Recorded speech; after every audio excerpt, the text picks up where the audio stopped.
আমাদের আলাদা একটা আলোচনা, সেটা হচ্ছে ইকোলজিজম। আমি একটা ট্রান্সলেশন তোমাদের দিয়েছি, কতজন পড়েছো কতজন পড়োনি, কারা পড়েছো আগে হাত তোলো তো দেখি। বাংলা একটা মেটেরিয়াল দিয়েছি, কতজন পড়েছো হাত তোলো। স্যার আমি পড়েছি, কিন্তু মানে খুব যে ভালোভাবে পড়েছি সেটা নয়। আচ্ছা, এই তো বেশ স্পেলিং না, ভুল দেখাই কেন? স্পেলিং তো এটাই, ইকোলজিজম, ঠিক আছে, ভুল দেখাই তাও। ওকে, এটা পড়তে হবে, বাংলা ইংলিশ দুটোই দিয়েছি, পড়তে হবে, ঠিক আছে, এবং ধীরে ধীরে পড়তে হবে। এটা বোঝার অনেক কিছুই আছে, কিন্তু আইডিয়াটা খুবই সহজ। যত ওখানে কঠিন করে বুঝিয়েছে, কঠিনে যাবে না, সহজ করে বোঝার চেষ্টা করো। কঠিন অনেক কিছুই বলে, এতগুলো পরীক্ষাতেও আসে না, ঘাবড়ানোর কিছু নেই। বইটাও বড় মনে হতে পারে, চিন্তা ভাবনা করারও কিছু নেই, যা বলছি শুধু খালি সেটাকে ফলো করো। দেখো এখানে ইকোলজিজম যখন আমরা পড়ছি, তখন দেখো এখানে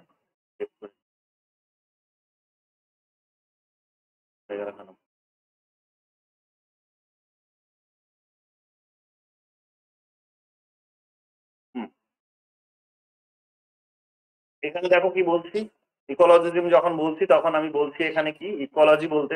তোমাদের দেখো এখানে আমি যে ইকোলজিজম শব্দটা আছে, চ্যাপ্টারটার নাম হচ্ছে ইকোলজিজম, তোমাদের সিলেবাসেও তাই আছে। তো এখানে দেখো, যখন আমি ইকোলজিজম বলছি, তখন এটা দেখো, সরি, হেনরি হেউডের যে এখানে যে 5th এডিশনের যে বইটা আছে, সেখানে দেখবে হুবহু একটা চ্যাপ্টার আছে, এই নামেই একটা চ্যাপ্টার আছে। তোমাদের দিয়েছি আমি যে বইটা, সেটা হচ্ছে বোধহয় সম্ভবত সিক্স এডিশনের বই। তো 6th এডিশনের বইয়ে আবার দেখবে ওখানে লেখা আছে গ্রিন আইডিওলজি, গল্পটা একই। এটা 5th, ওটা 6th যেটা দিয়েছি গ্রুপে।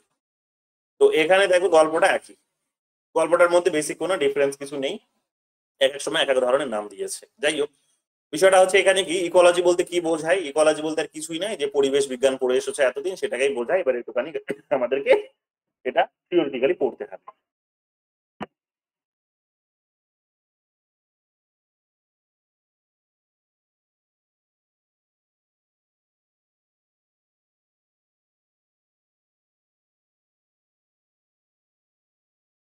এটা আমাদেরকে একটুখানি থিওরিটিক্যালি পড়তে হবে, কিন্তু পড়ার আগে এটা বুঝে নাও, ধীরে ধীরে পড়তে হবে।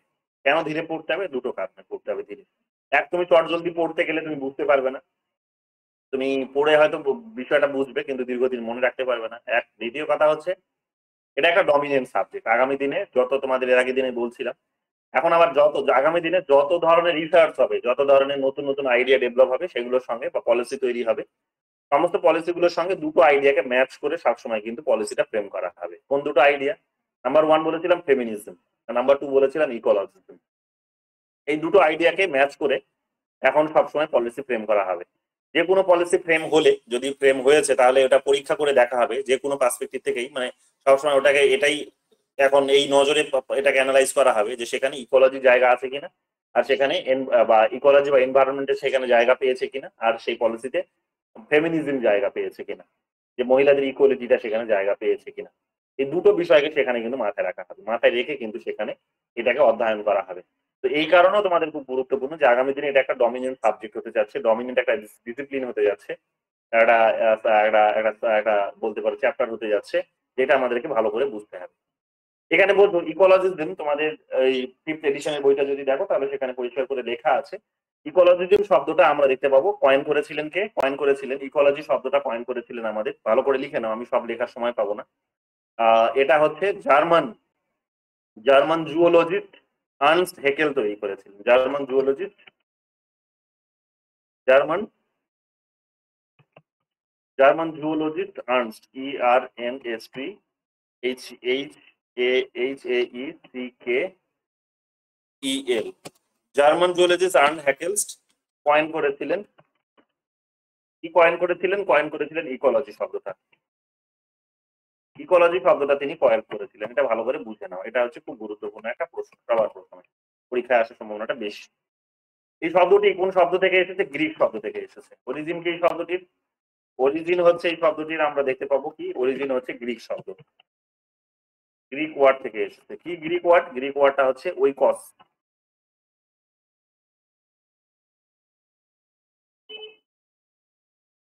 ঐকস শব্দ থেকে এসেছে। কোন শব্দ থেকে এসেছে? ঐকস শব্দ থেকে এসেছে। ঐকস শব্দ থেকে এসেছে কি না গ্রিক ওয়ার্ড এসেছে, এটা হচ্ছে ইকোলজি।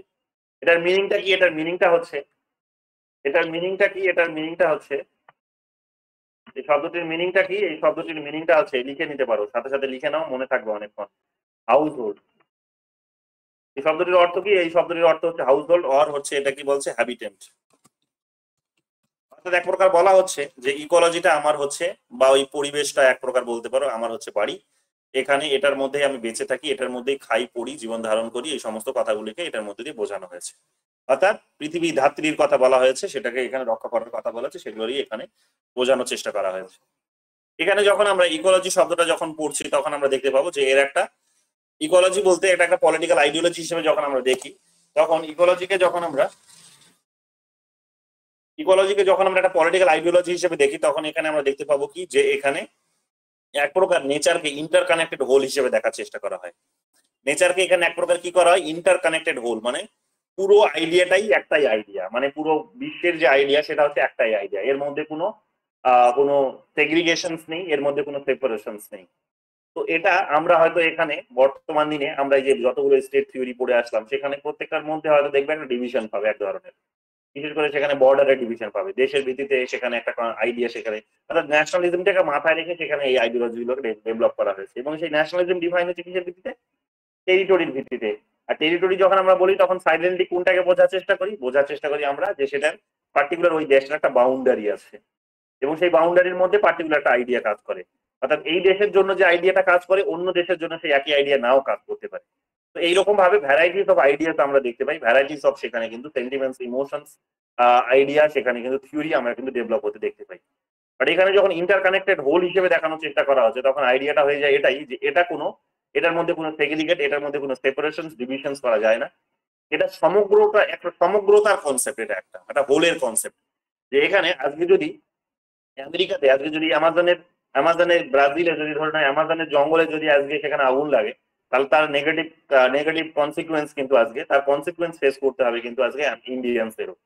ইন্ডিয়াতে যদি আজকে তোমরা দেখবে যে বাস্তুতন্ত্র যদি নষ্ট হয়, তাহলে তার ফল কিন্তু আজকে গোটা বিশ্বের অন্যান্য দেশের মানুষদেরকেও কিন্তু ভোগ করতে হবে। তো এইরকম ভাবে আমরা দেখতে পাবো যে আজকে পার্টিকুলার কোনো একটা বিশ্বের কোনো একটা দেশে, কোনো একটা রিজিয়নে, কোনো একটা ভূখণ্ডে কোনো একটা ঘটনা ঘটা মানেই হচ্ছে তার কনসিকুয়েন্সটা গিয়ে কিন্তু গোটা বিশ্বের উপরেই পড়বে, লং রানে কিন্তু পড়বে। হয়তো হঠাৎ তুমি দেখতে পাবে না, খালি চোখে এগুলোকে দেখা যায় না, এগুলোকে রাতারাতি মেজার করা যায় না, এর মধ্যে কোরিলেশনস কি আছে সেটাকে এস্টাবলিশ করাটা ডিফিকাল্ট। বাট তার মানে এটা একেবারেই নয় যে সেটার মধ্যে কিন্তু কোনো রকমের চেঞ্জেস আসছে না, অবশ্যই তার ফলটা কিন্তু সেটা কিন্তু রিফ্লেক্টেড হচ্ছে। তো আমাদের এটা এইরকম ভাবে বোঝানোর চেষ্টা করে যে এই জায়গা থেকে যখন আমাদের মানে ইকোলজিটা যখন আমাদের এইরকম একটা আইডিয়া থেকে তৈরি হয়েছে ইন্টারকানেক্টেড হোল হিসেবে, যে প্রত্যেকে প্রত্যেকের সঙ্গে জড়িত আছে, এখানে আলাদা বলে কিছু নেই, তখন আমাদের পলিটিক্সটাকেও সেইভাবে ডেভেলপ করতে হবে যে আমাদের ইকোলজির পার্সপেক্টিভ থেকে যেরকম ভাবে আমরা সবাই জড়িত আছি, একেবারে ইউনাইটেড আছি, সেই রকম ভাবে আমাদেরকেও ইউনাইটেড একটা পলিসি তৈরি করতে হবে, যে পলিসিটার মধ্য দিয়ে বা পলিটিক্স করতে হবে ইউনাইটেড, যে পলিটিক্স এর মধ্য দিয়ে বা পলিসিটার মধ্য দিয়ে কি হবে না, আমরা আমাদের নিজেদের সার্ভাইভালটাকে হয়তো রক্ষা করতে পারবো, বা আমাদের নিজেদের জীবনটাকে রক্ষা করতে পারবো, পুরো এই ধাত্রী, এই যে মাদার আর্থকে আমরা রক্ষা করতে পারবো। তো এই বিষয়গুলোকে দেখবে বিভিন্ন থিঙ্কার্স বিভিন্ন রকম ভাবে দেখানোর চেষ্টা করেছেন, বিভিন্ন আইডিয়া এখানে অবশ্যই আছে, বিভিন্ন আইডিয়া বিভিন্ন দিক থেকে এটাকে দেখার চেষ্টা করেছে, বোঝার চেষ্টা করেছে। এখানে যেমন দুটো আইডিয়া খুব গুরুত্বপূর্ণ, একটা আইডিয়া হচ্ছে তোমরা দেখবে যে শ্যালো ইকোলজি বলা হয় একটাকে, SHALLOW, শ্যালো ইকোলজি, ভালো করে লিখে নাও, শ্যালো ইকোলজি। একটা আমরা পাবো শ্যালো ইকোলজির আইডিয়া, আর একটা পাবো আমরা কিসের আইডিয়া, ডিপ ইকোলজির আইডিয়া। একটা পাবো আমরা শ্যালো ইকোলজির আইডিয়া, আর একটা পাবো আমরা কি, ডিপ ইকোলজির আইডিয়া। ডিপ ইকোলজির আইডিয়াতে আমরা কি পাবো, শ্যালো ইকোলজির আইডিয়াতে আমরা কি পাবো?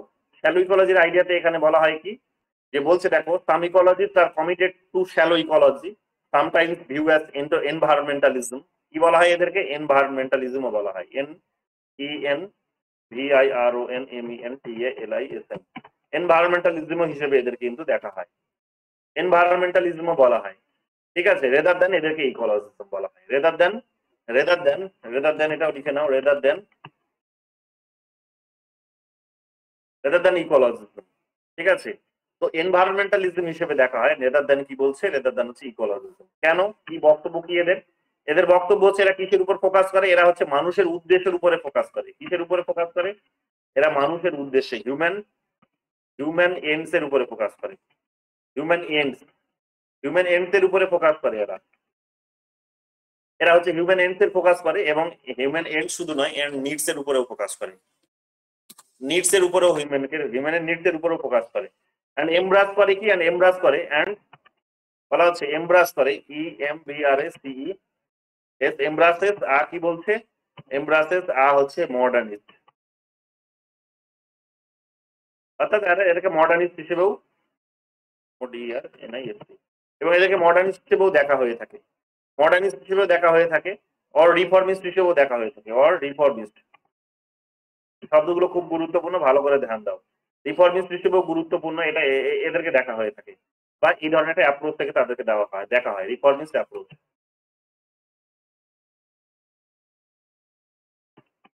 কি বোঝাতে চাইছে এটার মধ্যে দিয়ে? এটার মধ্যে দিয়ে বোঝাতে চাইছে যে ইকোলজি এখানে কি করবে। এদের বক্তব্য হচ্ছে যে ইকোলজি এখানে এক প্রকার, ইকোলজি কি করবে, এদের বক্তব্য হচ্ছে যে ইকোলজি এখানে মানুষের উদ্দেশ্যে কাজ করবে, মানুষের উদ্দেশ্যে ইকোলজিকে এখানে ব্যবহার করা হবে, মানুষের প্রয়োজনে ইকোলজিকে ব্যবহার করা হবে। এটা হচ্ছে এই আইডিওলজিটার হচ্ছে বক্তব্য। কি শ্যালো ইকোলজির আইডিয়াটা কি? শ্যালো ইকোলজির আইডিয়াটা, এরা ইকোলজি বলার থেকে অত্যধিক বেশি এরা এনভায়রনমেন্টালিজম শব্দটিকে প্রয়োগ করতে খুশি। তার কারণ এখানে এনভায়রনমেন্টকে এরা বা ইকোলজিকে বা পরিবেশকে এরা কিরকম ভাবে ব্যবহার করতে চায় বা কার উদ্দেশ্যে ব্যবহার করতে চায়, সেটা হচ্ছে তারা বলার চেষ্টা করে যে পরিবেশ মানুষের জন্য, মানুষের উদ্দেশ্যে, মানুষের প্রয়োজন মেটানোর জন্যই। কাজে এক প্রকার বুঝতেই পারছো যে এই পরিবেশকে এক প্রকার এরা কিন্তু অ্যাবজর্ব করতে চায়, এক প্রকার কনজিউম করতে চায়, উপভোগ করতে চায়। এটা কিন্তু আমরা দেখতে পাবো। অর্থাৎ পরিবেশকে এখানে মানুষের কাজে ব্যবহার করতে হবে, এই আইডিয়াটাকে এরা কিন্তু এস্টাবলিশ করার চেষ্টা করে। Deep ecology on the other hand কি করার চেষ্টা করে? ডিপ ইকোলজি আমরা দেখতে পাবো অন্যদিকে আমরা এরা আরো ওই পরিবেশের আইডিয়াটিকে আরো গভীরে গিয়ে বোঝার চেষ্টা করে, এবং তার উপর কিন্তু ইমফ্যাসিসটা করে। অর্থাৎ ডিপ ধরে নিতে পারে এক প্রকার গভীরে যাওয়ার কথা বলছে, যে ইকোলজির আইডিয়াটাকে আরো গভীরে গিয়ে বুঝতে হবে যে ইকোলজি আমাদের শুধু হিউম্যান নিডস নয়, হিউম্যান নিডসটাকে পূরণ নয়, বরং এটাকে বুঝতে হবে কি, এবং শুধু হিউম্যান নিডস নয়, প্যারালালি অন্যান্য যে প্রাণীগুলো আছে সেই প্রাণীগুলোকেও এখানে কিন্তু গুরুত্ব দিতে হবে। তার কারণ, এবং হিউম্যান নিডসের থেকেও মানে হিউম্যান যে তার যে স্পিসিস যেটাকে বলা হয়, যে হিউম্যান যে স্পিসিস, সেই স্পিসিসের বিরুদ্ধেও বা বাইরেও আরো অনেক ধরনের এই ধরনের কিন্তু প্রজাতি আছে, সেই প্রজাতিগুলোকেও রক্ষা করাটা খুব গুরুত্বপূর্ণ। তার কারণ নইলে একটা সময় হয়তো আসবে সেখানে ওই হিউম্যান নিজেই তার নিডস গুলো পূরণ করতে পারবে না, তার উদ্দেশ্য পূরণ করতে পারবে না, সে সার্ভাইভ করতে পারবে না। তো হিউম্যান বিংকে যদি সার্ভাইভ করাতে হয়, মানুষকে যদি এখানে তার নিজের চাহিদাগুলোকে পূরণ করতে হয়, তাহলে আরো গভীরে গিয়ে কি করতে হবে? পরিবেশকে রক্ষা করতে হবে। এবং পরিবেশ বলতে কি বোঝায়? পরিবেশ বলতে বোঝায় যে পরিবেশের চারপাশে যেগুলো গাছপালা আছে, অন্য প্রজাতি আছে মানুষের পাশাপাশি আর কি, তো গাছপালা থেকে শুরু করে অন্যান্য প্রজাতি যেগুলো হচ্ছে জীব আছে, যেগুলো বাস্তুতন্ত্র যেগুলো আছে, সমস্ত সমস্ত কিছুকে রক্ষা করতে হবে, এদেরকে ধ্বংস করা যাবে না, এদেরকে এদেরকে প্রোটেক্ট করতে হবে। তবেই গিয়ে কি হতে পারে না, একটা সুস্থ পরিবেশ আমরা কিন্তু উপভোগ করতে পারি। তো এই আইডিয়াটিতে এরা কিন্তু ফোকাস করার চেষ্টা করে। কি বলার চেষ্টা করে এখানে? বলছে রিজেক্ট এনি, এরা কি বলছে দেখো, ডিপিকোলজি রিজেক্টস বলে লিখে দিচ্ছি এখানে, দেখে নাও। রিজেক্টস কি করছে? Rejects any lingering belief,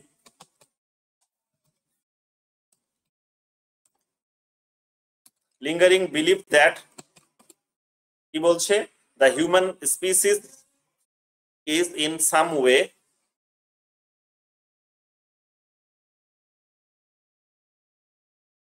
species is in some way superior to or more, বলা হচ্ছে কি, important than any other species।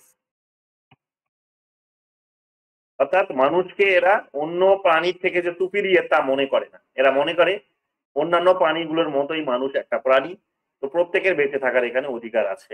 কারণ প্রত্যেকে যদি বাকিরা যদি বাঁচতে না পারে, মানুষও বাঁচতে পারবে না। অর্থাৎ বাস্তুতন্ত্রকে রক্ষা করার প্রয়োজন আছে। মানুষ তার নিজের এই প্রয়োজনগুলোকে মেটাতে গিয়ে, তার উদ্দেশ্যগুলোকে পূরণ করতে গিয়ে আলটিমেটলি পরিবেশকে যেভাবে ধ্বংস করছে, বাস্তুতন্ত্রকে যেভাবে ধ্বংস করছে, এটা আলটিমেটলি পুরো সিস্টেমটাকে কিন্তু ধ্বংসের দিকে নিয়ে যাচ্ছে। পুরো সিস্টেমটাকে ধ্বংসের দিকে নিয়ে যাচ্ছে, এটা কিন্তু এখানে বলার এরা কিন্তু চেষ্টা করে। তো কাজে এইরকম ভাবে হিউম্যান কাইন্ডকে যদি বাঁচাতে হয়, পুরো ইকোলজিটাকে বাঁচাতে হবে এবং আরো গভীরে গিয়ে বাঁচাতে হবে এবং প্রত্যেকের জীবনকে এখানে সুরক্ষিত করতে হবে। প্রত্যেকটা বাস্তুতন্ত্রকে, জীবনকে এখানে বলতে পারো, স্পিসিসকে এখানে রক্ষা করতে হবে, তাদেরও অধিকারগুলোকে সুনিশ্চিত করতে হবে। তো এই কথাগুলো যখন বলে তখন তোমরা স্বাভাবিকভাবে এখানে রিয়েলাইজ করবে যে দ্যাট মিন যতটা লেভেলে মানুষ কি করে না, মানুষ তার নিজের সার্ভাইভালের জন্য, তার নিজের ডেভেলপমেন্টের জন্য, শুধু সার্ভাইভাল নয়, তার নিজের ডেভেলপমেন্টের জন্য যতটা নিজে কনজিউম করে, অন্যান্য প্রজাতির পশু পাখিকে যেভাবে খেয়ে ফেলে, তাদেরকে যেভাবে হত্যা করে, তাদেরকে যেভাবে তাদের যেভাবে অস্তিত্ব নষ্ট করছে, তো সেই সমস্ত জায়গাগুলোর থেকে কিন্তু এরা এক প্রকার মুক্তি চায়। সেই সমস্ত মানুষের উদ্দেশ্যগুলো থেকে মানুষকে পিছিয়ে আসতে পারে, সেই সমস্ত মানুষের নিডস গুলো থেকে মানুষকে কিন্তু বলে যে এই সমস্ত তোমাদের নিডস গুলো তোমাদেরকে ত্যাগ করতে হবে। তার কারণ একটা সময় যদি এই প্রজাতিগুলো বেঁচে না থাকে, মানুষ একাই সার্ভাইভ করতে পারবে না। কারণ বাস্তুতন্ত্র কিন্তু একটা একটা একটা প্রত্যেকের রোলের মধ্যে দিয়ে টিকে আছে। এই বাস্তুতন্ত্র যদি দেখা যায় যে কোনো একটা বা দুটো বা পাঁচটা দশটা প্রাণীর যদি কখনো অভাব দেখা দেয়, তাহলে কিন্তু মুশকিল হয়ে যাবে, হিউম্যান বিং সার্ভাইভ করতে পারবে না। তো এই কথাগুলো এখানে কিন্তু তারা বলার চেষ্টা করে। বেসিক্যালি এগুলো আমরা দেখতে পাবো। অরিজিনটা কোথায় হচ্ছে, এর অরিজিনটার দিকে চোখ রাখো। এবার এটা গেল মোটামুটি বেসিক আইডিয়াটা। এবার আমি তোমাদের আজকে অরিজিনটা পড়িয়েই ছাড়বো, তার কারণ আজকে আমার একটু ট্রেন আছে, গ্রামের বাড়িতে যাব। তো কালকে এটা তোমাদের কমপ্লিট করিয়ে দেবো। তো অরিজিনটা দেখো এখানে কি বলছে। অরিজিনটা আমরা কি দেখতে পাবো, এই অরিজিনটা 1960s এন্ড 1970s এর ডিকেডসে তোমরা এটা দেখতে পাবে। এর অরিজিনটা কিন্তু হয়েছিল, মানে এই পলিটিক্সটা, এই গ্রিন পলিটিক্স যেটাকে বলা হচ্ছে, এনভায়রনমেন্টাল পলিটিক্স যেটাকে বলা হচ্ছে, ইকোলজিক্যাল পলিটিক্স যেটাকে বলা হচ্ছে, এই পলিটিক্সে আমরা দেখতে পাবো কি যে 1960 এবং 1970 এর দশকে কিন্তু এটা আলোচনায় এসেছে, কেন্দ্রবিন্দুতে এসেছে, গ্লোবাল লেভেলে এসেছে কিন্তু এসেছে। এখানে আমরা দেখতে পাবো যে 1960s এবং 70s এর দশকে আসলো, এর যে রুটটা অন্য কোথাও যে ছিল না, মানে অতীতে যে ছিল না 1960-70 এর আগে, তা কিন্তু একেবারেই নয়। এর হিস্ট্রিটা আমরা কিন্তু অতীতেও খুঁজে পাবো। কোথায় পাবো? এর এনশিয়েন্ট পিরিয়ডে যদি চলে যাও, তখনও দেখবে এই ধরনের পলিটিক্সটা কিন্তু হতো। বেসিক্যালি তখন তোমরা দেখবে যে এনশিয়েন্ট যে প্যাগান রিলিজিয়ন ছিল, সেই রিলিজিয়নে তোমরা দেখবে, পলিটিক্স বলবো না, এই এনভায়রনমেন্টকে যে প্রোটেক্ট করা দরকার, তাকে যে রক্ষা করা দরকার, সেটা যে আমাদের জন্য খুব গুরুত্বপূর্ণ, তার যে একটা সিগনিফিকেন্ট রোল আছে, এই সমস্ত বিষয়গুলো নিয়ে তখন চর্চা হয়েছে। তো এটা এনশিয়েন্ট পিরিয়ডে যদি চলে যাও, সেই সময় তোমরা দেখবে প্যাগান রিলিজিয়নের কথা পাবে। তোমরা মডার্ন পিরিয়ডে এটা তোমরা ম্যাকিয়াভেলি ধর্মকে বিশ্বাস করতে তোমরা জানো। যাই হোক, আমরা দেখতে পাবো কি এনশিয়েন্ট পিরিয়ডে যদি চলে যাও, তাহলে তোমরা প্যাগান রিলিজিয়নের কথা পাবে। সেই প্যাগান রিলিজিয়ন আমরা কি দেখতে পাবো, in ancient period, in ancient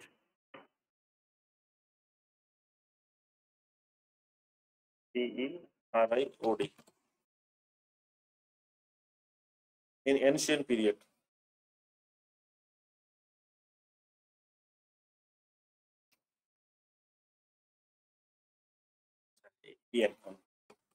in ancient পিরিয়ডে তোমরা কি দেখতে পাবে, এনশিয়েন্ট পিরিয়ডে তোমরা দেখতে পাবে যেটা তোমাদের বললাম যে পেগান রিলিজিয়ন, PAGAN, পেগান রিলিজিয়ন,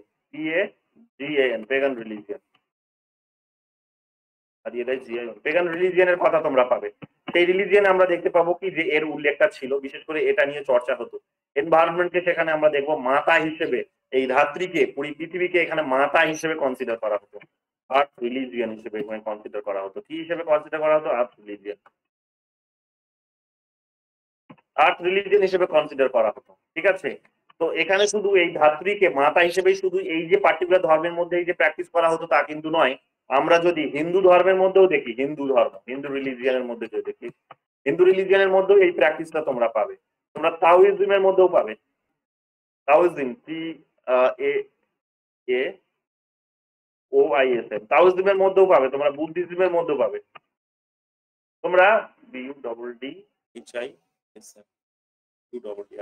তোমরা বুদ্ধিজমের মধ্যেও পাবে, তোমরা দেখবে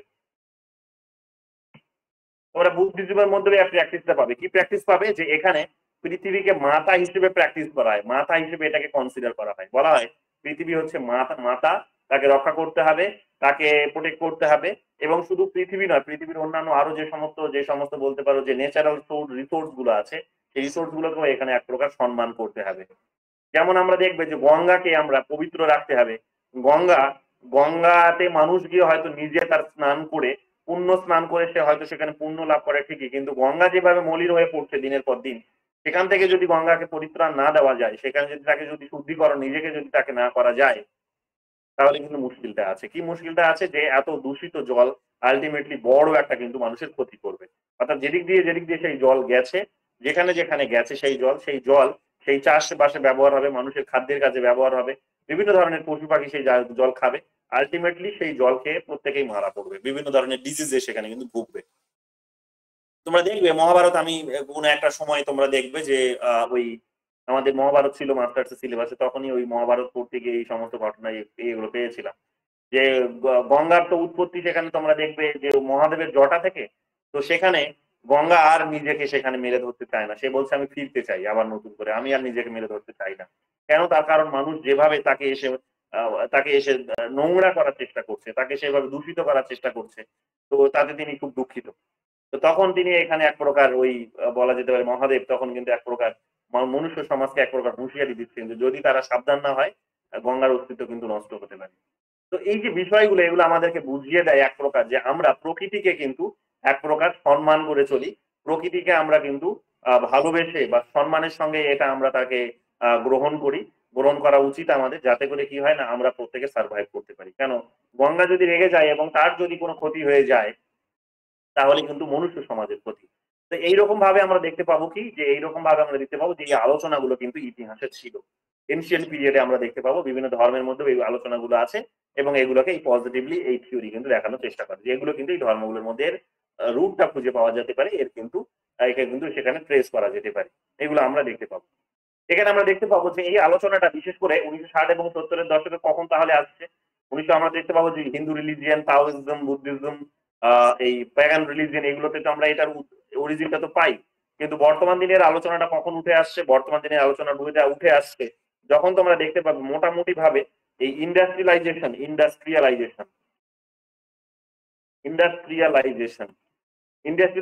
যখন অত্যধিক বেশি কি হচ্ছে, গ্রো করছে, যখন আলোচনার কেন্দ্রবিন্দুতে চলে এসেছে।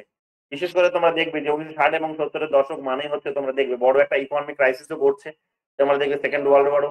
হ্যাঁ, হ্যাঁ, হ্যাঁ, হ্যাঁ, হ্যাঁ, এক সেকেন্ড।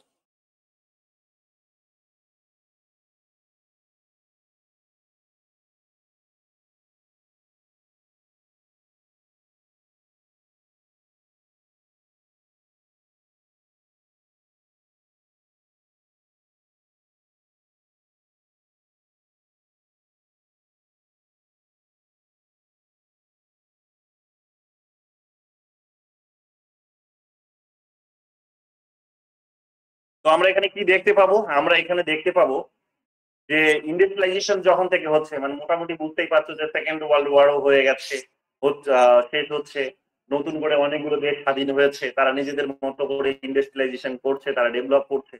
এবং সেই সঙ্গে সঙ্গে তাল মিলিয়ে তোমরা দেখবে যে প্রচুর যেগুলো ডেভেলপ কান্ট্রি ছিল তাদের নিজেদের ডমিনেশন সেই সমস্ত দেশগুলোর উপরে কমছে, এটা যেমন ঠিকই।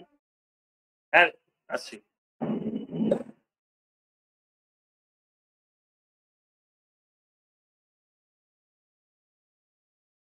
এই পিরিয়ডের মধ্যে আমরা কি দেখতে পাবো? এই পিরিয়ডের মধ্যে আমরা দেখতে পাবো যে ইন্ডাস্ট্রিয়ালাইজেশন একটা পিক পয়েন্টে রয়েছে। ইন্ডাস্ট্রিয়ালাইজেশন নিয়ে এখন চর্চা হচ্ছে।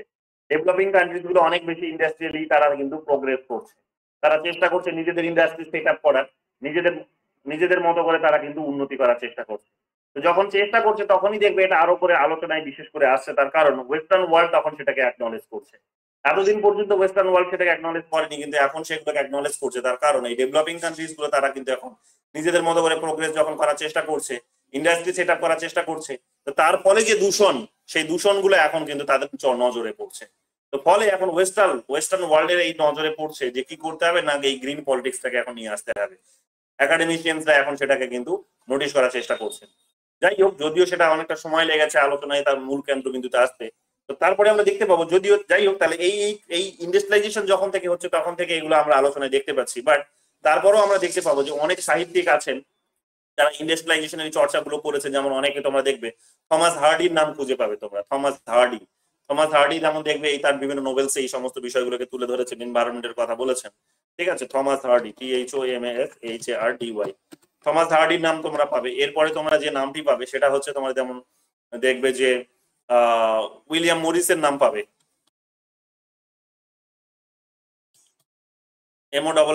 MORRIS, উইলিয়াম মরিসের নাম পাবে। তারপরে তোমরা এখানে পাবে পিটার ক্রোপটকিন। নাম পড়লে কোথায় পড়লে বলো, কোথায় পড়ালাম পিটার ক্রোপটকিনের নাম? একজন কে ছিলেন? সোশ্যালিস্ট ছিলেন একজন, তাই তো। তো অ্যানার্কিস্টদের মধ্যে তার নামটা আমরা পড়েছি, পিটার ক্রোপটকিনের নামটা অ্যানার্কিস্টদের মধ্যে পড়লাম কিছুদিন আগে। বাকুনিন আর ক্রোপটকিন। হ্যাঁ, এখানে আমরা দেখতে পাবো কি, এখানে আমরা দেখতে পাবো যে ইন্ডাস্ট্রিয়ালাইজেশনের যখন হচ্ছে, ডেভেলপমেন্ট যখন হচ্ছে ইন্ডাস্ট্রি, তখন আমরা দেখতে পাবো যে এটা কিন্তু আলোচনার কেন্দ্রবিন্দুতে আসছে। তবে এই আলোচনার কেন্দ্রবিন্দুতে এটা তার আগেও কিন্তু এই সমস্ত থিঙ্কার্সরা বা এই সময়ের মধ্যে বলতে পারে এরাও কিন্তু নিয়ে এসেছে। যাই হোক, এগুলো আমরা এখানে দেখতে পাবো। তারপরে এখানে যখন এটা হচ্ছে, এই যখন আলোচনার কেন্দ্রবিন্দুতে আসছে, তখনই আমরা দেখতে পাবো কি, তখন এক ধরনের মুভমেন্টও তৈরি হচ্ছে। সেই মুভমেন্ট গুলো কি, অর্থাৎ যেটা ইন্ডাস্ট্রিয়ালাইজেশনের যে নেগেটিভ কনসিকুয়েন্স, সেই কনসিকুয়েন্সটা যখন ফেস করছে মানুষ, তখন দেখবে প্রচুর, তখন এটা একটা নতুন ধরনের একটা আন্দোলন গড়ে উঠছে, সেটা হচ্ছে ব্যাক টু নেচার বলে একটা কিন্তু আন্দোলন সেই সময় কিন্তু তৈরি হচ্ছে। ব্যাক টু নেচার মুভমেন্ট, এটা কি একটা, এটা একটা মুভমেন্ট তৈরি হচ্ছে বলতে পারো। এটা একটা মুভমেন্ট ব্যাক টু নেচার, যে নেচারে আবার ফিরে যেতে হবে। তার কারণ ইন্ডাস্ট্রিয়ালাইজেশন যেভাবে নিজেদের ক্ষতি করছে, তো স্বাভাবিকভাবেই এখন ইন্ডাস্ট্রিয়ালাইজেশন আরবানে বসবাস করে তারা এখন রিয়েলাইজ করছে, তারা নস্টালজিয়া হয়ে পড়ছে যে আরবানের জীবনযাপনটা আমাদের জন্য খুবই ভালো ছিল।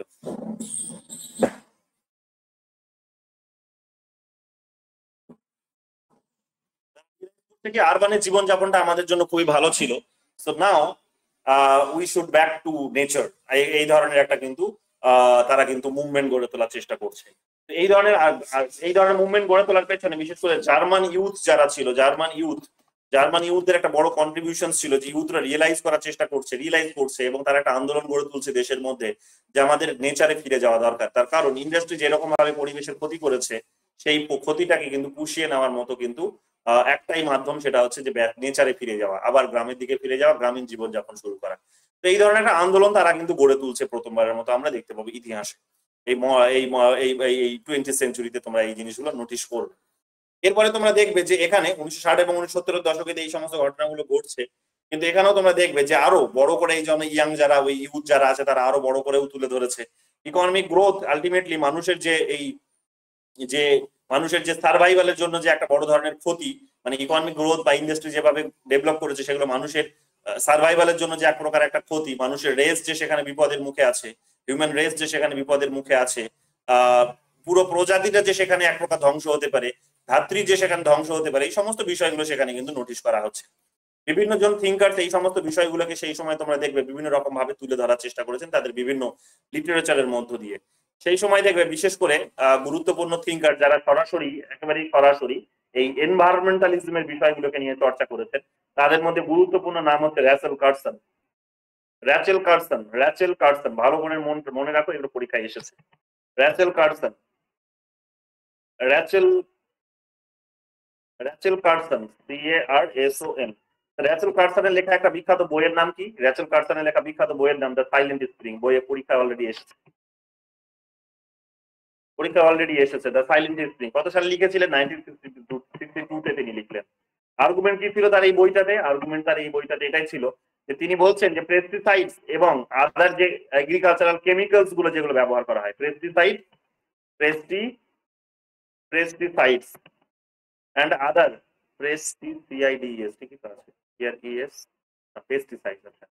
পেস্টিসাইডস এবং আদার যে কেমিক্যালস গুলো যেগুলো ব্যবহার করা হয়, আদার এগ্রিকালচারাল যে সমস্ত কেমিক্যালস গুলো ব্যবহার করা হয়, আদার এগ্রিকালচারাল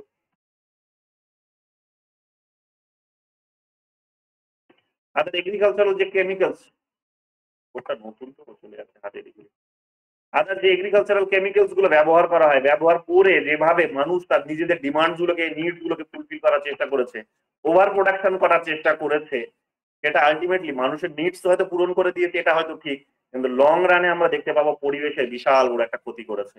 আর যে ল্যান্ডে হয়তো সেগুলোকে ব্যবহার করা হয়েছে, সেই ল্যান্ডটা আগামী দিনে আমরা দেখতে পাবো কি সে তার চাষ যোগ্যতা হারিয়ে ফেলেছে।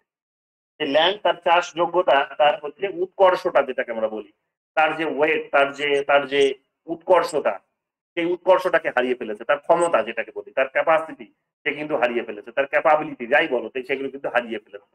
সে আর আগের মতো সেখানে কিন্তু ন্যাচারালি যেটা হয়তো সে প্রডিউস করতে পারতো সেই ন্যাচারাল প্রোডাকশনের জায়গাতেও সে আর নেই। এইরকম ভাবে কেমিক্যালস ব্যবহার করে, পেস্টিসাইড ব্যবহার করে এগ্রিকালচারাল যেভাবে ক্ষতি করা হয়েছে, মাটির যেভাবে ক্ষতি করা হয়েছে, ধাত্রীর যেভাবে ক্ষতি করা হয়েছে, আগামী দিনে এই ধাত্রী আর কিন্তু সে নিজেকে কিন্তু সে নিজের নিজের নিজে নিজে নিজে কিন্তু ওই রিপ্রোডাকশন দেওয়ার মতো যোগ্যতা তার নেই। তো ফলে আগামী দিনে সে যদি নিজের যোগ্যতা হারিয়ে ফেলে তাহলে পুরো মনুষ্য জাতি কিন্তু ক্ষতিগ্রস্ত হবে। সে কিন্তু না খেতে পেয়ে মারা যাবে। সেই সমস্ত বিষয়গুলো আমাদেরকে কিন্তু এক প্রকার মনে করিয়ে দিয়েছে। তো পেস্টিসাইডস এবং এগ্রিকালচারাল কেমিক্যালস গুলোর উপরে তিনি তার আলোচনায় জোর দিয়েছেন র্যাচেল কার্সন। সেকেন্ড যে রাইটার আমাদের জন্য খুব গুরুত্বপূর্ণ তিনি হচ্ছেন তিনি তিনি এবং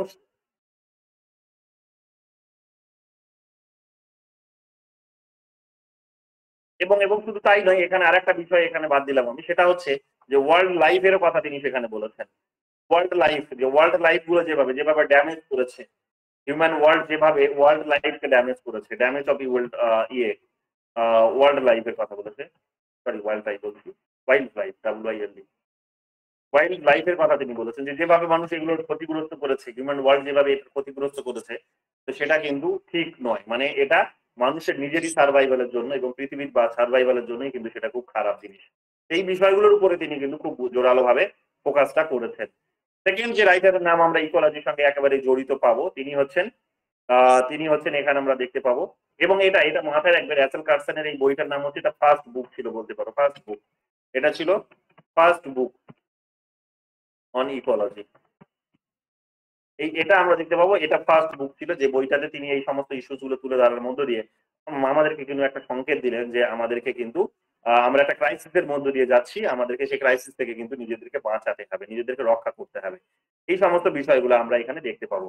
সেকেন্ড যে নামটা আমরা এখানে দেখতে পাবো সেটা হচ্ছে কি, সেকেন্ড নামটা আমরা দেখতে পাচ্ছি যে সেকেন্ড নাম আমরা দেখতে পাবো, সেকেন্ড নাম যেগুলো দেখতে পাবো হচ্ছে ইরলিচ অ্যান্ড হ্যারিম্যান্স, EHRICH, ইরিক হবে, এটা ইরলিচই হবে, EHRICH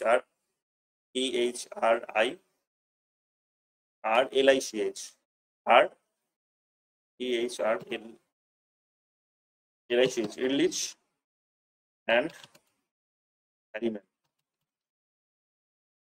হ্যারিম্যান্স, এদের লেখা একটা বিখ্যাত বই আছে, সেই বইটার নাম হচ্ছে How to be a survivors, how to be a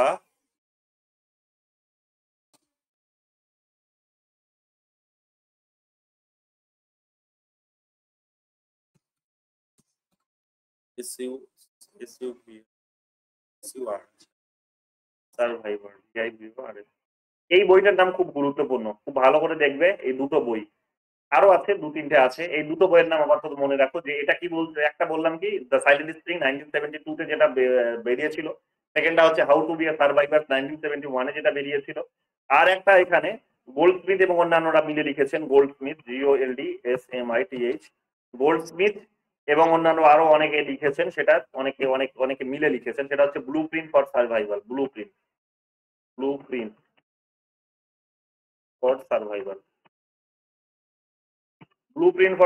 এটা 1972 তে বেরিয়েছে। এই বইগুলোর নাম খুব গুরুত্বপূর্ণ, যেগুলো পরীক্ষায় কিন্তু খুব গুরুত্ব হচ্ছে, বারবার জানতে চাই। ঠিক আছে, এগুলো বিশেষ করে সাইলেন্ট স্প্রিং এর নামটা কিন্তু অলরেডি একাধিকবার পরীক্ষায় এসেছে, ম্যাচিং এ দিয়েছে, তোমরা কোয়েশ্চেন গুলো দেখলেই বুঝতে পারবে।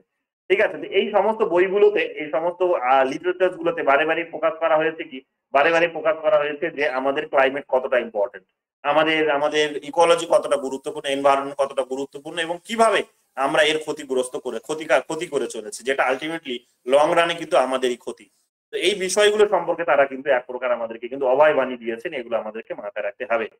এছাড়াও তোমরা দেখবে, এছাড়াও যে রাইটিংসটি খুব গুরুত্বপূর্ণ, যে ডকুমেন্টসটি খুব গুরুত্বপূর্ণ, সেটা হচ্ছে ইউনাইটেড নেশনস এর আনঅফিসিয়াল একটা রিপোর্ট, ইউনাইটেড নেশনস এর আনঅফিসিয়াল রিপোর্ট,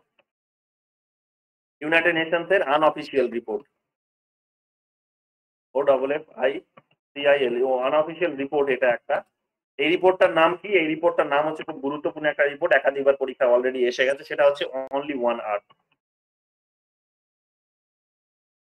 অনলি ওয়ান আর্থ, এই আর্টিকেলটির নাম, এই রিপোর্টটা খুব গুরুত্বপূর্ণ, এটাও 1972 তে বেরোচ্ছে। এই রিপোর্টে আমরা দেখতে পাবো কি, এই রিপোর্টে ওই সমস্ত ইউনাইটেড নেশনস এর এখানে ওই কনসার্ন একটা তুলে ধরা হয়েছে, যে কিভাবে তারা চিন্তিত এই বিষয়গুলোকে তুলে ধরা হয়েছে। শুধু তাই নয়, আর একটা খুব গুরুত্বপূর্ণ বিষয় এখানে মনে রাখবে, ক্লাব অফ রোমের তার একটা হচ্ছে একটা document, Club of Rome. Club of Rome, Club of Rome's এর আর একটা খুব গুরুত্বপূর্ণ ডকুমেন্ট, সেটা হচ্ছে দ্য লিমিটস টু গ্রোথ। এটা এসেছে পরীক্ষায়, দ্য লিমিটস টু গ্রোথ, তাই এমআই, দ্য লিমিট টু গ্রোথ। তো এটা আমরা দেখতে পাবো, এটাও কিন্তু খুব গুরুত্বপূর্ণ, যেখানে কি করা হয়েছে, এটাও 1972 তে দেখবে তোমরা। এটা একই টাইম পিরিয়ডের মধ্যে, বুঝতেই পারছো যে অনেকগুলো রাইটিংস এসেছে, ডকুমেন্ট এসেছে, লিটারেচার এসেছে, যেগুলো কি করেছে না, যেগুলো আমরা দেখতে পাবো যে এনভায়রনমেন্ট যে ক্ষতিগ্রস্ত হচ্ছে এবং এটাকে যে প্রোটেক্ট করা দরকার, এবং যে যে কারণে এটা ক্ষতিগ্রস্ত হচ্ছে, সেই সমস্ত উদ্বেগগুলো তারা কিন্তু এখানে দেখিয়েছেন, এগুলো আমরা এখানে দেখতে পাবো। তো এই সময়ের মধ্যেই তোমরা দেখতে পাবে যে আরো অনেক বড় বড় তোমরা দেখবে যে এখানে গ্রুপ বেরিয়ে এসেছে, ইকোলজিস্ট গ্রুপ বেরিয়ে এসেছে, তারা এটাকে কিন্তু এই এই ইকোলজিকে রক্ষা করার কথা বলেছে। এই ধরনের একটা বড় গ্রুপ হচ্ছে, যেটা ওয়ার্ল্ড ওয়াইড খুব ফেমাস ছিল, সেটা হচ্ছে ইকো ওয়ারিয়ার গ্রুপ বলা হয়, eco warrior group, eco warrior group. Eco warrior group একটা বড় গ্রুপ ছিল। এই গ্রুপ কি করেছে, এই গ্রুপ আমরা দেখতে পাবো এনভায়রনমেন্টের পক্ষে জোরালো ভাবে সমর্থন এখানে কিন্তু রেখেছে, এবং যেভাবে হচ্ছে পলিউশন হচ্ছে, সেই পলিউশনের ডেঞ্জার্স গুলোকে আমাদের সামনে তুলে ধরেছে।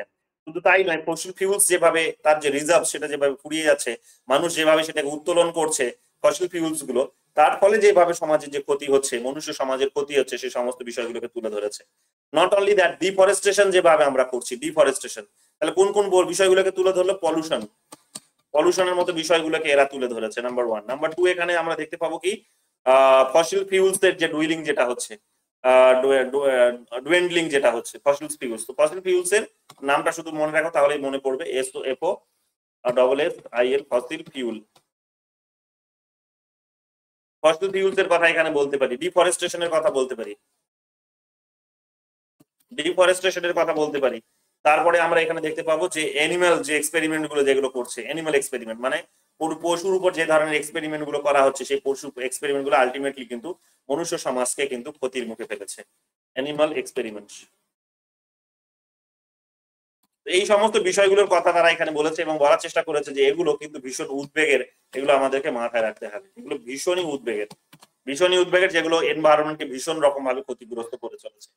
ঠিক আছে, এই সমস্ত বিষয়গুলো এখানে মাথায় রাখবে। এরপরে তোমরা দেখবে যে লার্জার গ্রুপ আর একটা তৈরি হয়েছিল, সেই গ্রুপটার নাম হচ্ছে, যেটা হচ্ছে World Wide Fund for Nature. আর একটা গ্রুপের নাম মনে রাখো, World Wide Fund for Nature, World wide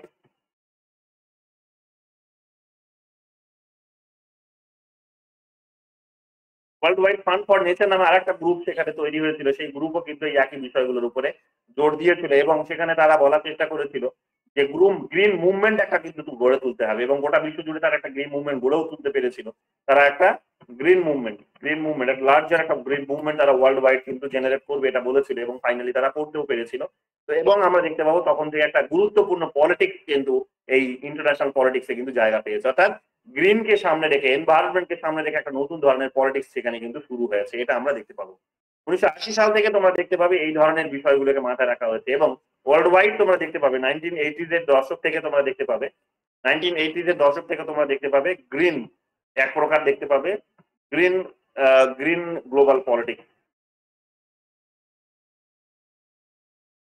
green global politics তো তোমরা কিন্তু এক প্রকার দেখতে পাবে। অর্থাৎ বিশ্বের বিভিন্ন দেশগুলো যখন নিজেদের মধ্যে রাজনীতি করছে, বিশ্বের বিভিন্ন অর্গানাইজেশন গুলো তারা নিজেদের যখন পলিসি ফ্রেম করছে, তখন বারে বারে সেখানে কি করা হচ্ছে না, এই এনভায়রনমেন্টকে সামনে রাখা হচ্ছে। এবং ইন্ডাস্ট্রিয়ালাইজেশন যদি হয়ে থাকে, তাই সেই ইন্ডাস্ট্রিয়ালাইজেশনের মধ্যে দিয়ে কত রকমের ক্ষতি হতে পারে, কি রকম ক্ষতি হতে পারে, এবং সেটাকে কিভাবে আবার সংশোধন করা যেতে পারে, এই সমস্ত পলিসি গুলোকে সেখানে কিন্তু সাজেস্ট করার কথা বলা হয়েছে। ইন্টারন্যাশনাল অ্যাক্টিভিটিস গুলোর মধ্যে আমরা দেখতে পাবো গ্রিনকে এখানে বা গ্লোবাল এখানে এই এনভায়রনমেন্টকে কিন্তু এখানে সামনে রাখার একটা কিন্তু কাজ হয়েছে, এটা আমরা এখানে দেখতে পাবো। এই সমস্ত আলোচনাগুলো যে সময় হচ্ছে, তখন আমরা দেখতে পাবো যে ওয়ার্ল্ড ওয়াইড একটা কিন্তু বড় একটা ডিসিশন তো কিন্তু নেওয়া গেছিল, এবং তোমরা নিশ্চয়ই মনে করতে পারবে এটা প্রথম কোনো একটা গুরুত্বপূর্ণ ডিসিশন ছিল। সেটা হচ্ছে কি, একটা বড় কনফারেন্স হয়েছিল, ফার্স্ট পেপারে এবং সেকেন্ড পেপারে একাধিকবার জিজ্ঞেস করেছে, বলো কি কনফারেন্সটার নাম কি? 1972 তে হয়েছিল একটা বড় কনফারেন্স, যেটা হ্যাঁ প্রথম কি হয়েছিল? কনফারেন্স। স্টকহোম কনফারেন্স যেটাকে আমরা বলি, যে Stockholm conference, Stockholm environmental conference এটাকে আমরা বলি। United conference on the human international convention framework হয়েছিল, সেখানে আমরা দেখতে পাবো স্টকহোমে এটা হয়েছিল, স্টকহোম কনফারেন্স এটাকে বলা হয়। ঠিক আছে, তো 1972 তে স্টকহোম কনফারেন্সের মধ্য দিয়ে আমরা দেখতে পাবো যে একটা বড় ডিসিশন সেখানে কিন্তু নেওয়া হলো। এবং ফাইনালি তোমরা দেখতে পাবে 1992 তে এসে ফাইনালি দেখবে এটির এক্সটেনশন হচ্ছে 1992 তে আমরা দেখতে পাবো রিও আর্থ সামিট হলো। রিও আর্থ সামিট হলো। সেই সামিটে আমরা দেখতে পাবো কি, সেই সামিটে আমরা একটা বড় ডিসিশনস নিতে কিন্তু দেখতে পাবো, যেটা বর্তমান দিনে প্র্যাকটিস হচ্ছে। সেটা হচ্ছে কি, এনভায়রনমেন্ট এন্ড ডেভেলপমেন্টের পার্সপেক্টিভ থেকে এই ডিসিশনসটা নিয়েছিল United Nations World Commission on Environment and Development. Environment and development, এই ডিসিশনসটা আমরা নিতে দেখতে পাবো কি না, রিও আর্থ সামিটে আমরা এই ডিসিশনসটা নিতে দেখতে পাচ্ছি যে এই ডিসিশনসটা হয়েছিল ইউনাইটেড নেশনস এর তরফ থেকে। এই ডিসিশনস নেওয়া হলো এনভায়রনমেন্ট এন্ড ডেভেলপমেন্টের একটা ডিসিশন, যেখানে কি করা হলো, যেটা এটা আলটিমেটলি হলো কি, এটা এই 1987 এর যে একটা রিপোর্ট ছিল, 1987 এর রিপোর্টটা ছিল, এই 1987 এর রিপোর্টের নাম কি ছিল বলেছিলাম ইন্টারন্যাশনাল রিলেশনস কথা গিয়ে,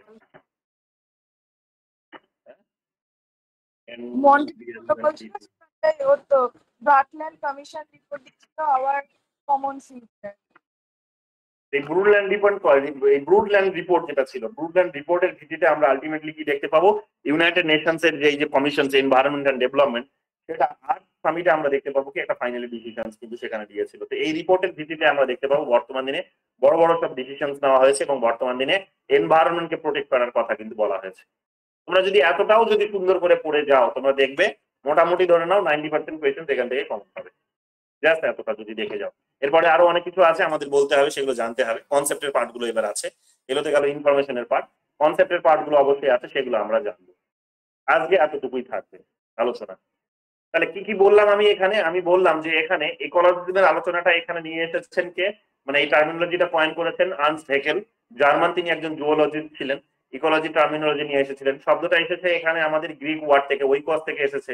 তার মিনিংটা কি? তার মিনিংটা হচ্ছে হ্যাবিটেন্ট বা হাউসহোল্ড। পৃথিবীটাকে এক প্রকার হাউসহোল্ড হিসেবে দেখানো হয়েছে, যেটাকে স্বাভাবিকভাবে রক্ষা করতে হবে।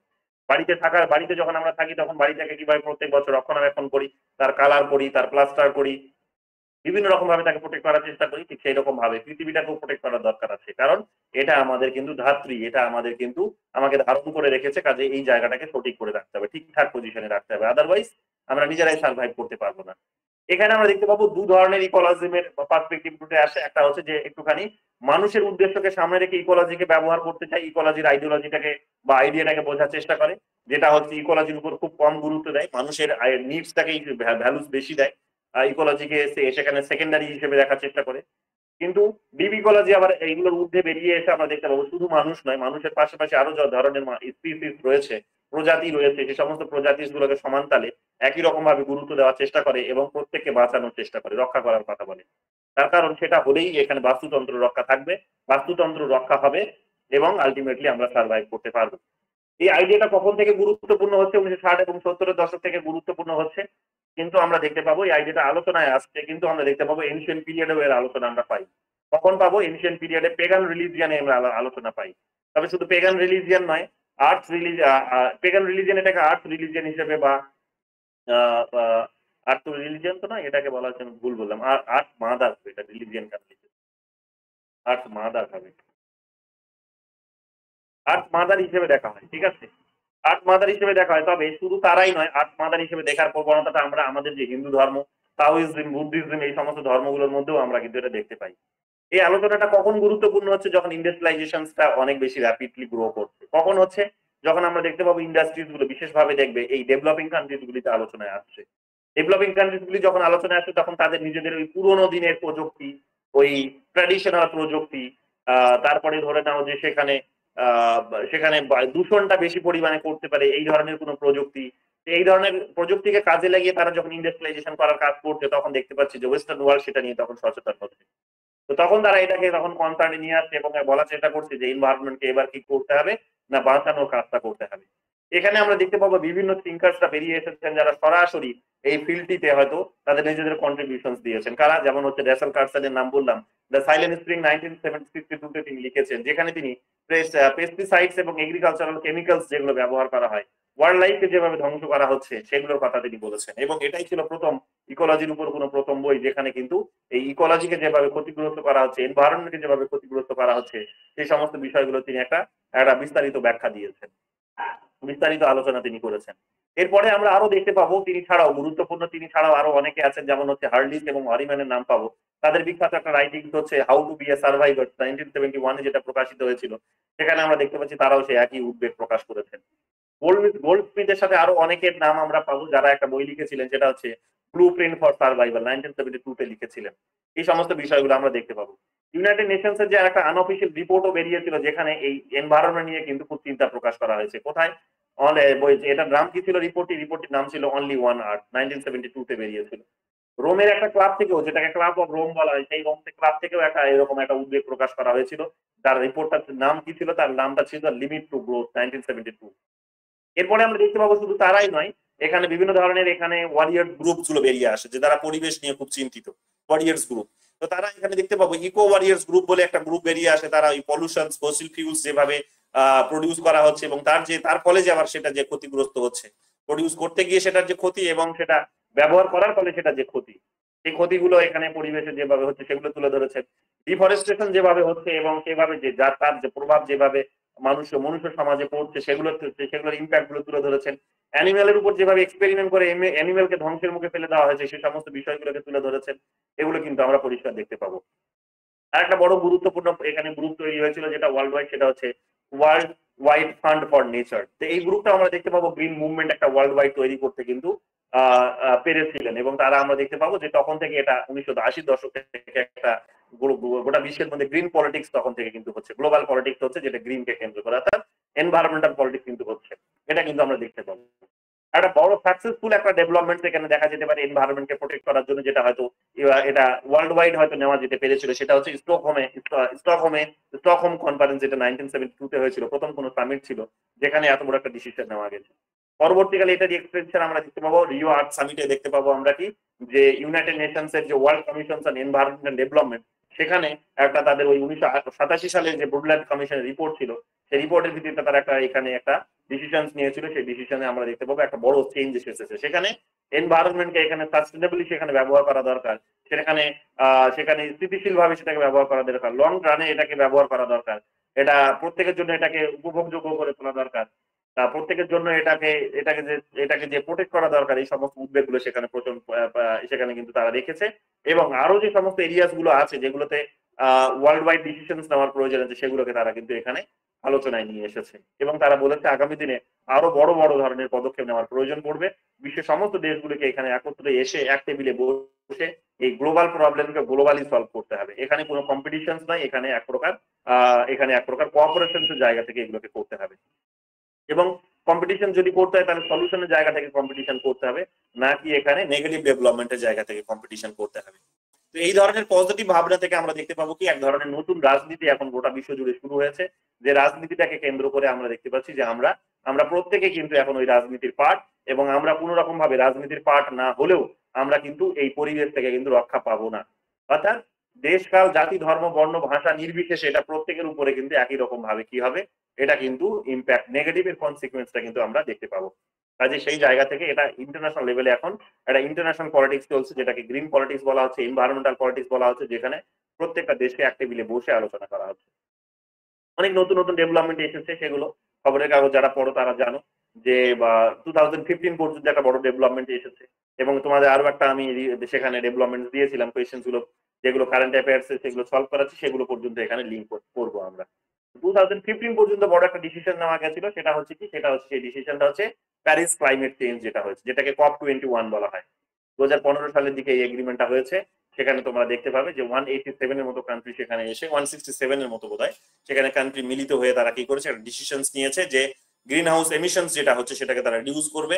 বিশ্বের যে তাপমাত্রা 2 ডিগ্রি সেলসিয়াস যেটা আছে সেটাকে নামিয়ে নিয়ে আসবে, তারা ওখান থেকে নিচের দিকে নামিয়ে নিয়ে আসবে এবং নামিয়ে নিয়ে এসে তারা 1.5 ডিগ্রিটা কিন্তু সেটাকে বাঁধার চেষ্টা করবে। এই ধরনের একটা টার্গেট নিয়ে কাজ করছে এবং প্রত্যেকটা দেশকে ইন্ডিভিজুয়াল লেভেলে টার্গেট দেওয়া হয়েছে তাদের নিজেদের। এটা কম্পালসারি কোনো টার্গেট নয়, কিন্তু একটা অব্লিগেটরি বলতে পারো, একটা বলতে পারো ভলেন্টারি একটা টার্গেট দেওয়া হয়েছে, নিজের লেভেলে প্রত্যেকে তার কাজ করবে।